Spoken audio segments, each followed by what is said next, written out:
The mess hall on Vera Station was empty at that hour, except for one. Darren Cole sat at the far end of the long metal table, a tray of food in front of him that he had barely touched. He was not looking at the food. He was looking at the ceiling.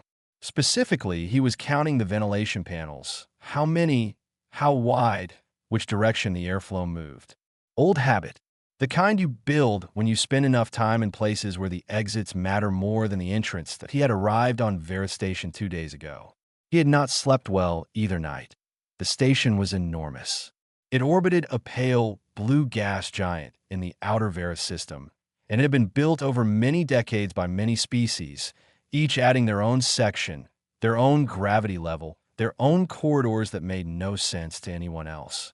The Galactic Strategic Academy occupied the central ring. 16 species sent their best young soldiers and officers here. Humans had just been given access for the first time. Darren was that access. All of it. One human admitted on a recommendation that nobody at the academy seemed happy about that he heard the doors opened before he saw anyone. 3 Thurvians came in, tall, six-limbed, their pale green skin catching the light. They moved with the easy confidence of cadets who had already decided where they stood in the rankings. The one in front was named Rova. Darren had already heard the name twice. Rova was first in the class before Darren had arrived. Now, there was a footnote next to his name in the records, and that footnote was apparently human-shaped. Rova spotted him immediately. Still here, Rova said, not to Darren, but to the others, loud enough that the words carried across the room. I thought maybe it was a joke. A human at the academy. He tilted his head. Do they even teach strategy on Earth? Or do you all just hit each other until someone stops moving? The others made a sound that passed for laughter among Thurvians. Darren looked at them. He did not say anything. He picked up his cup, drank from it, and set it back down. That seemed to annoy Rova more than any response would have. No answer, Rova said. Of course. What would it even say? They moved to the other end of the hall. Darren went back to counting ventilation panels that a small figure appeared in the doorway a few minutes later. A Cavan cadet, bird-like, with large dark eyes that caught everything. She had been standing just outside the door when Rova made his comments. Darren had seen her shadow. She walked to a table near the middle, sat down, and did not look at him. But she did not look away either, not entirely. Her name, according to the orientation list, was Sela. The first formal session was that afternoon. Instructor Bale stood at the front of the room, a broad, gray-skinned Drukai with a face like old stone. He had fought in 2 interstellar conflicts before becoming an instructor. He spoke without warmth, but also without cruelty that he went through the class rankings. Performance projections based on species data, prior training, test results. He read names and numbers in order. Rova was near the top. Others followed. Darren's name came last. Cole, Darren. Human. Projection. Lower quartile. No prior interstellar combat training on record. Northern Conflict Service noted. Bale looked up briefly, then moved on. There was no malice in it. It was just the data that almost made it worse. After the session, Darren was assigned quarters in Section 9F, near the water recycling units. The room hummed. The bunk was narrow. There was one small window that looked out at a maintenance corridor instead of space. He put his bag down. He looked at the room's 4 walls, the single door, the ventilation grate in the upper corner. He noted the direction of the airflow. Then he sat on the edge of the bunk and opened his communicator. He typed a short message back to Earth, to his sister, who lived in a small town near the coast, and who had asked him to write when he arrived. Made it, he wrote. Place is big. Starting tomorrow. He sent it and lay back on the bunk with his hands behind his head. The water recycling units hummed through the wall. Above him, the ventilation grate pushed slow, warm air into the room that he stared at the ceiling for a while. He had been in worse places. He had been in places where the ceiling might fall on you, where the walls carried the sound of things you did not want to hear. This was just a room that smelled like recycled water and forgotten assignments. He could work with this. Outside in the corridor, he could hear other cadets passing, voices in 3 different languages, someone laughing. None of it was for him. He was the footnote, the first human, the thing the academy had not quite decided what to do with. That was fine. Darren Cole had spent 3 years in the Northern conflict being underestimated by people who were later very surprised. He closed his eyes. Tomorrow, he thought. One day at a time. The simulation room smelled like ozone and old circuitry. It was a large, dim chamber at the heart of the Academy's training wing. The walls could project any battlefield in any system. The floor plates could tilt and shake. The light could cut to near zero in under a second. Cadets had fainted in there before, not from the environment, but from the pressure of being watched while failing. Instructor Bale stood at the observation rail above, arms folded, saying nothing. The exercise was called a multi-vector defense. A standard scenario, one that every species at the Academy had trained on in some form. Protect a position. Hold 3 corridors. Manage limited resources. Respond to shifting attack patterns. Clean. Predictable. The kind of problem that had a correct answer if you were smart enough to find it. The teams had been posted that morning. Darren had read his assignment and not reacted. Rova had read his and gone very still for a moment before walking away without a word. They were on the same team. Sela was the third. The simulation started without ceremony. The walls lit up. The corridors appeared. The attack vectors began moving on the display grid. Rova took command immediately. He did not ask. He did not look at Darren. He turned to Sela and began laying out the plan in clean, fast language. His strategy was good. Darren recognized that easily. Rova had clearly studied the scenario type. He knew the expected attack timing, the resource curve, the optimal force distribution across the 3 corridors. Cole, Rova said, without turning fully toward him. Take position 3. Hold it and do not improvise. Darren moved to position 3. He held it. The simulation ran for 40 minutes. Rova's strategy executed almost perfectly. Corridor 1 held. Corridor 2 bent under pressure, but recovered. Position 3, which Darren held alone with 2 simulated units, never broke. When it ended, the room lights came back up. On the scoring board, Rova's team had achieved a clean result. Full defense. Minimal losses. Objective secured. Rova allowed himself a small, satisfied sound. The other teams had not done as well. Bale came down from the observation rail and walked the room slowly, stopping at each team in turn. Rova, Bale said, sound execution. You read the scenario correctly and responded efficiently. He paused. That is what a textbook result looks like. He said nothing to Darren. Darren did not expect him to. He was watching the replay screen on the sidewall, where the simulation was cycling through the recorded playback. He was not watching the parts that had gone well. He was watching 3 specific moments.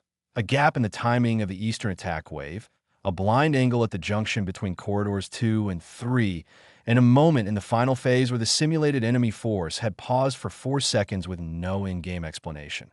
That pause was not random. That pause was a variable. A real engagement would have put something through that gap that he was still looking at it when the room began to clear. You're still here. He turned. Sela was standing a few feet away, her dark eyes tracking the replay screen with the same focus he had been using. What are you looking at? She asked. Darren pointed to the pause in the playback. That moment. For seconds. The attack stopped. Sela studied it. The scenario timing. It is built into the model. Yes, Darren said. But in a real fight, that pause means something moved. Something repositioned. Rova's formation in Corridor 2 had its back exposed for exactly that window. He traced the angle with one finger. If this were real, and the force on the other side knew what it was doing, half the team dies there, and the objective falls 20 minutes later. Sela was quiet for a moment. Rova's team won, she said. In the simulation, Darren said. Yes. She looked at him more carefully now. Not with warmth yet, but with something that had not been there before. A question forming somewhere behind her eyes. How do you know what a real engagement looks like? She asked. Darren looked back at the screen. The replay was looping again from the beginning. I've been in the real version, he said. He did not explain further. He did not need to. Sela stood next to him for another minute, watching the playback, and neither of them spoke. The ozone smell faded slowly. The room was almost empty now. Neither of them noticed the figure that had paused near the doorway. Instructor Bale had not left with the others. He stood at the edge of the room, just inside the threshold, watching the two cadets study a simulation replay that everyone else had already forgotten. He watched for a moment longer than necessary. Then he walked out without a word. But he did not forget what he had seen in his personal notes that evening. Under Darren Cole's file, he wrote a single line that IT said, "Watches the edges." There was a rest period on the fourth day, 2 hours carved into the schedule between a tactical theory lecture and the evening meal. Most cadets used it to socialize, to review notes, or to find the small advantages that separate a good cadet from a top one. Rova used it to set a trap. That IT was not subtle, but it did not need to be. He gathered a group of cadets in the central common room. Thurvians, a pair of Drukai students, 2 Cavan cadets who had no particular feelings about humans but enjoyed watching Rova perform. He sent word through the network that there would be an open academic discussion, a debate on galactic military history. Anyone was welcome. He made sure Darren received the notification. Darren showed up because he had nothing else to do and nowhere else to be. He sat down on one of the low benches near the window. The stars outside were very still. Rova began. He asked questions, playing to his audience, covering well-known conflicts, the Drukai expansion wars, the Cavan border crisis, the Thurvian unification campaigns. He answered most of his own questions before anyone else could, which was the point. He was not looking for discussion. He was building a stage. Then he turned to Darren. "Let's test the human," Rova said, and the room settled into a watching quiet. "Tell me about the Second Varith Corridor conflict. Troop movements, tactical outcome, which species held the eastern line." It was an obscure conflict, 90 years ago, barely covered in the standard curriculum. Rova had chosen it specifically because he had spent an evening making sure it was not in any of the common study materials a new cadet would access. Darren looked at him. Then he answered. He covered the troop movements in order. He named the units that held the eastern line, a joint Drukai and early contact human mercenary force, which most people did not know about because it had been quietly removed from the popular histories. He described the tactical outcome, including the failure of a northern push that had cost the coalition 3 days and forced the supply reroute through the Orvan Pass. He spoke for about 2 minutes. Then he stopped. The room was not loud. It was not applause. It was just a shift, the kind of shift that happens when a room realizes it has been wrong about something and is not yet ready to say so out loud. Rova's jaw had tightened. "Where did you get that information?" he said. It was not quite a question. "My grandfather served with a Drukai unit on the fringe line 30 years after that conflict," Darren said. He knew veterans. They talked. "Humans have been in more of your wars than you know, in the background, in the parts that do not make it into the textbooks. We were listening even when you were not looking at us." Rova said nothing more. He moved the conversation elsewhere, but the energy in the room had changed, and both of them knew it. After the group broke apart, Sela crossed the room and sat beside Darren. "You could have said all of that louder," she said. "Made more of it." "I know," Darren said. "Why didn't you?" He thought about it for a moment. "Because the point wasn't to win an argument. The point was to answer a question." She looked at him with her large dark eyes. Then she said, "I am Sela. I know you already know that, but I wanted to say it properly." "Darren," he said. "Same." They sat quietly for a moment. Outside the window, a slow transport vessel drifted past the station, its running lights blinking in the dark. "What is Earth like?" Sela asked. Darren considered that. It was not a simple question, not if you answered it honestly. "Loud," he said. "Crowded in some places, completely empty in others. We have animals that would kill you in seconds and animals that fit in your hand and sleep on your face. We fight each other a lot. Always have." He paused. The northern conflict was humans fighting other humans. 3 years. 500,000 people. Sela was very still. Why? Resources. Old arguments. Fear. He looked out at the stars. "We're not a peaceful species. I don't think anyone at this academy believes we are. But fighting each other for a long time teaches you things about war that you can't get from simulations. You learn what it costs, what it does to people, what it looks like when it goes wrong." He paused again. "That's not a good thing. I'm not saying it is, but it's a real thing." Sela was quiet for a long moment. "The other cadets think humans are primitive," she said finally. "I think they have confused primitive with different. Darren looked at her. IT was the first honest thing anyone at the academy had said to him since he arrived. He did not have an answer for it. He did not need one. He just nodded, and they sat together by the window as the transport vessel disappeared into the dark. And for the first time since arriving on Vera Station, the silence around Darren Cole did not feel like isolation. That IT felt like the start of something else entirely. Nobody talked before the red scenario. That was the tradition. You filed in, you found your position, and you waited. The room always felt smaller before it started. Even cadets who had trained for years went quiet inside that particular silence. The red scenario had broken 31 teams in the last 2 cycles alone. Not broken as in failed, broken as in exposed. It had a way of finding the exact point where a cadet's training stopped and their actual self began, and it did not care which one was stronger. The team assignment had been posted before dawn. Darren was listed as team lead. Rova had stared at the board for a long time. Then he had walked to Instructor Bale's office. Whatever he said there, he came back with the same assignment and a flat expression that told everyone around him not to ask. The scenario began without warning. The walls opened into chaos. IT was a civilian evacuation under fire. Multiple species. A damaged station with failing life support in 3 sections. Enemy units pushing from the outer ring. Incomplete intelligence. The map had gaps, marked in red, meaning the information simply did not exist. And somewhere built into the scenario was a betrayal variable. A resource or a route that would fail at the worst possible time. Nobody knew what it was or when. Darren assessed the field in the first 30 seconds and gave clear orders. Move the civilian clusters to the inner core. Seal sections 4 and 7 to slow the enemy advance. Keep 1 unit mobile and uncommitted, a reserve, a pivot, a fallback. Do not overextend. His team moved. Sela was fast and exact. The 2 Drukai cadets on the team followed orders without friction. Rova moved, but slowly, with the energy of someone doing a task under protest. For 12 minutes, the scenario ran well.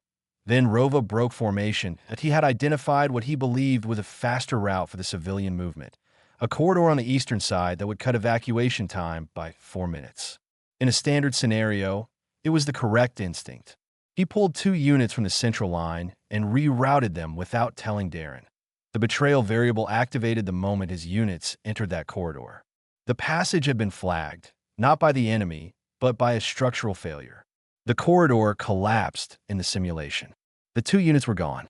The civilian cluster they were supposed to cover was now exposed, and the central line had a gap. The scenario surged through that gap immediately. Darren did not shout.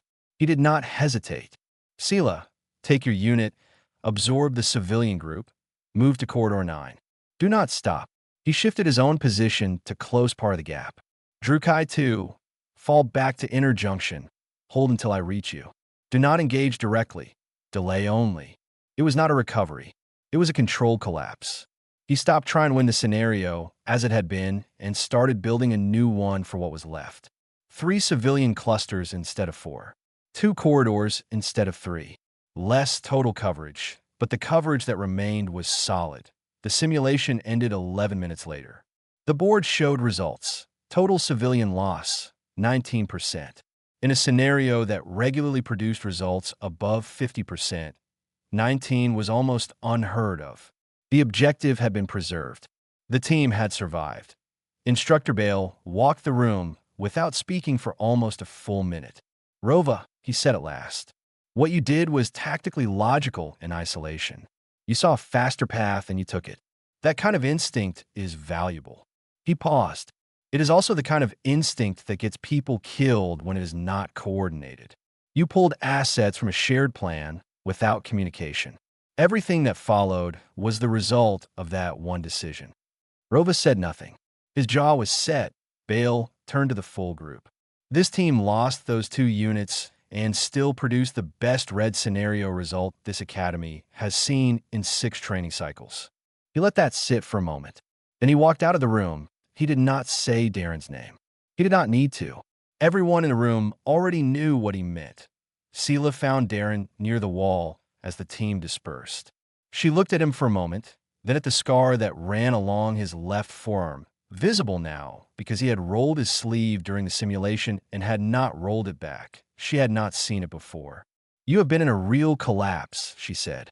"Not a question." Darren pulled his sleeve down. "Yes. What happened?" He was quiet for a moment. "We held a corridor for 38 hours. There were 14 of us.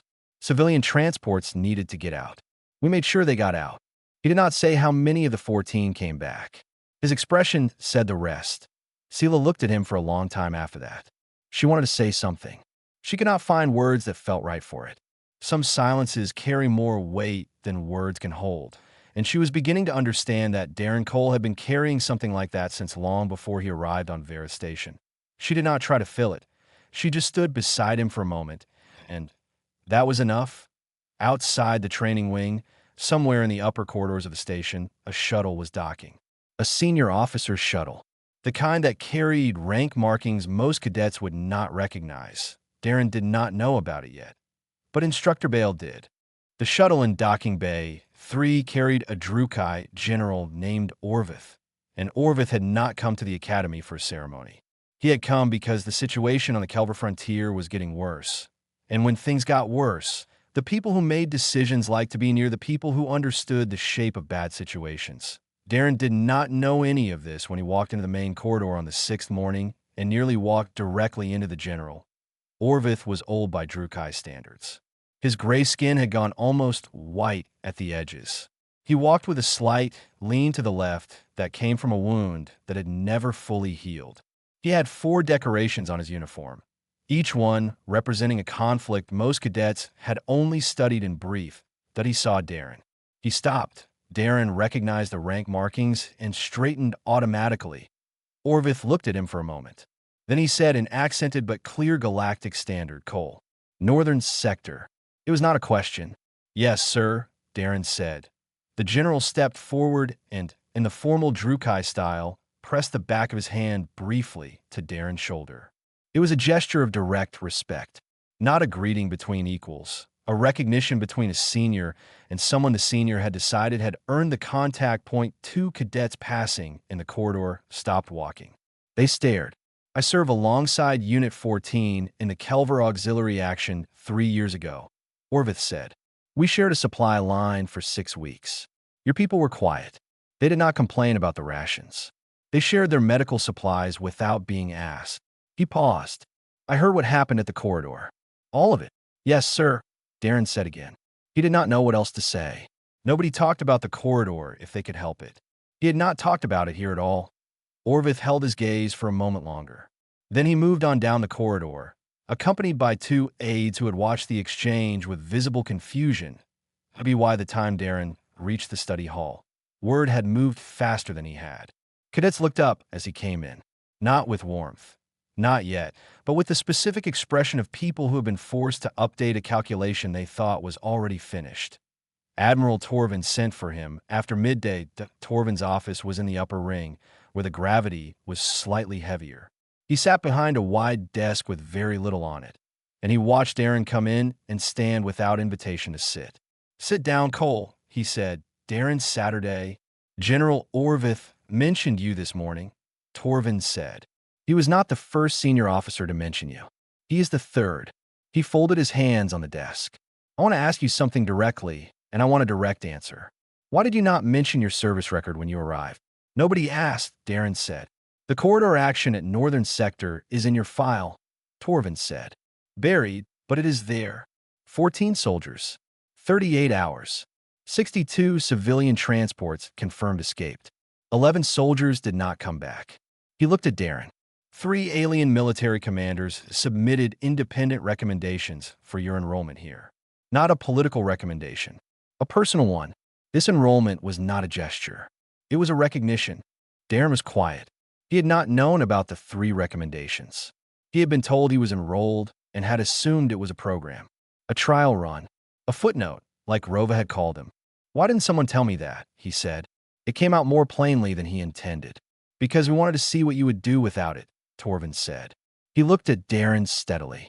"You have been here for 8 days. You have been mocked, underestimated, assigned the worst quarters on the station, and placed last in every projection. You have not complained. You have not demanded recognition. You have not explained yourself to anyone who is not willing to listen. He paused. That is either very patient or very experienced. I suspect it is the second. Darren said nothing. Torvin nodded once. There's a ceremony at the end of the first training cycle. You will be present. That is all I will say. Darren stood, thanked him, and left in the corridor outside. He almost walked into Rova. That was twice in one day. The station was not actually that small. Rova looked at him. The arrogance that had lived in his expression since day one was still there, but it had moved, shifted from the front to somewhere behind his eyes, where things go when they are no longer comfortable but have not yet been let go. The general, Rova said. He knew you. Yes, Darren said. Rova looked at him for a long moment. Something moved across his face that was hard to read. The corridor action, he said quietly. It was clearly something he had looked up in the last hour. 14 soldiers. Yes, Darren said. How many of those people were your friends? Darren did not flinch. All of them, he said. Rova had no answer for that. His mouth closed. He looked at the floor briefly, then back at Darren. I said primitive, Rova said. In the mess hall. The first day. I remember, Darren said. I was wrong, Rova said. He did not say it loudly. He did not dress it up. He said it the way you say something that costs something to say. Darren looked at him. The only thing that matters, he said, is what you do when it's real. He walked past Rova without waiting for a response. Behind him, the corridor was very quiet. The ceremony hall on Verith Station had room for 400, and it was full. Cadets in formal dress. Instructors at the sides. Senior officers in the raised gallery above. Admiral Torvin, General Orvith, two others whose names Darren did not know. Alien species that filled the room with a quiet sound, a low murmur that moved like water before falling still. Darren stood in the third row with his team. Sela was beside him. Rova was 2 positions to the left, upright, formal, saying nothing. The ceremony followed its structure. Citations were read.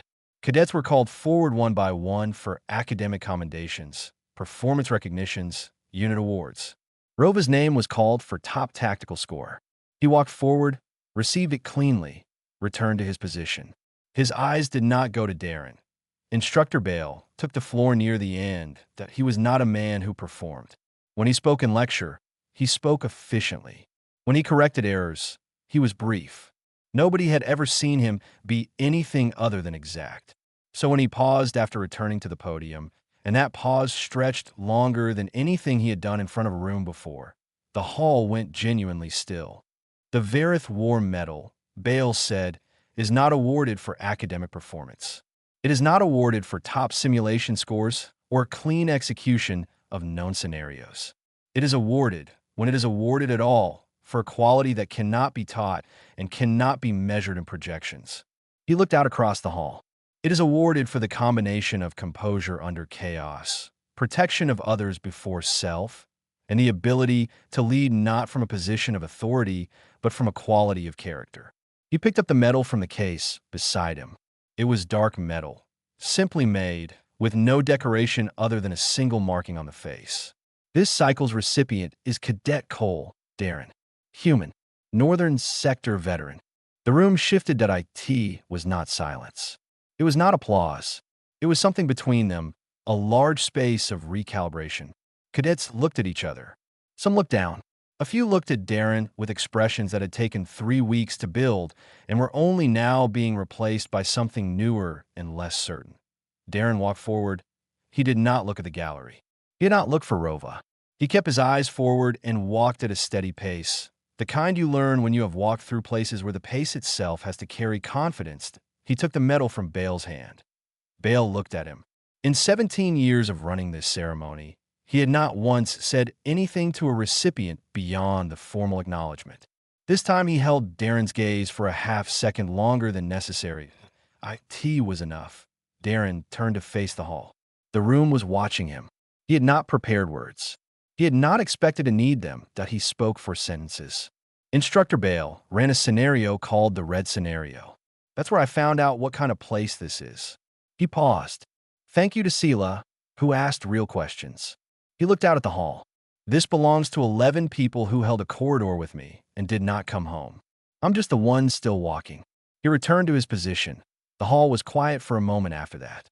Then the sound came, not a roar, not a celebration, but the kind of sustained, building acknowledgement that has weight behind it. Not everyone joined it immediately. Some took longer. A few did not join at all. But enough did, and it built, and it was real. In the second row, Rova did not clap at first. He stood with his hands at his sides and watched Aaron return to his position. Sela was already clapping. The Drukai cadets were already clapping.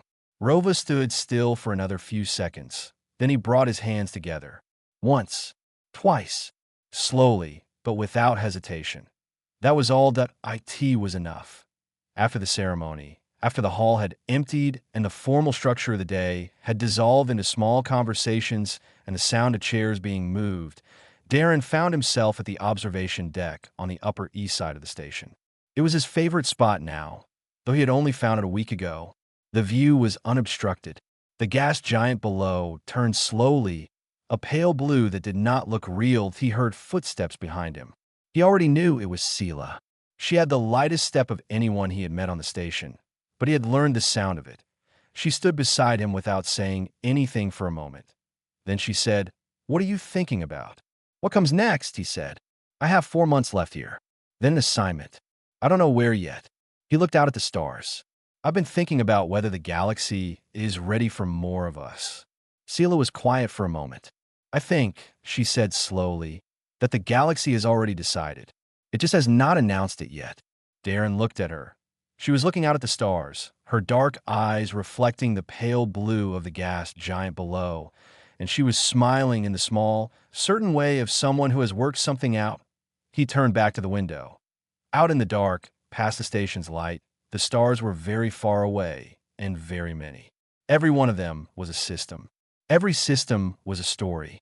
And somewhere in all of that, the galaxy was quietly, slowly beginning to change its mind, point one human at a time.